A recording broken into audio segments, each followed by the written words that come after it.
Rahman ve Rahim olan Allah'ın adıyla. Peygamber Sevdalıları Vakfı olarak Batmanlı genç kızlarımıza yönelik tesettür programı düzenliyoruz. Peygamber Sevdalıları Vakfı, toplumda farkındalık oluşturmak ve manevi değerleri yaşatmak amacıyla gerçekleştirdikleri etkinliklerine bir yenisini daha ekliyoruz. Vakıf olarak tesettüre adım atan genç kızlarımızı desteklemek ve bu anlamlı kararlarını kutlamak amacıyla Batman'da özel bir program gerçekleştireceğiz.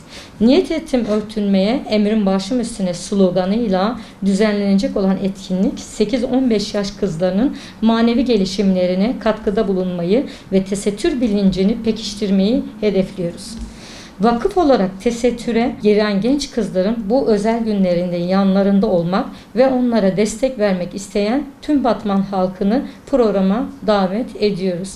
Tesettüre giren genç kızlarımızın için düzenleyeceğimiz bu anlamlı programına tüm halkımızı davet ediyoruz.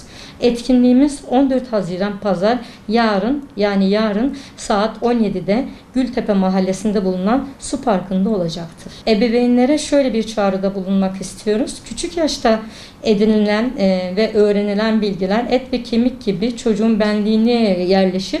Çocukların akademik başarılarına verdiğimiz veya eğitimlerine verdiğimiz değeri onların ahiret alemi içinde vermemiz gerekmektedir. Çocuklara küçük yaşta tesettüre giren ya da tesettürle tanışan çocuklarımıza İslami eğitim vermek, edebin, tesettürün sadece başı örtmekten ibaret bir ibadet olmadığını, edep, haya ve güzel ahlakla da tamamlanması gerektiğinin bilincini vermemiz gerekmektedir.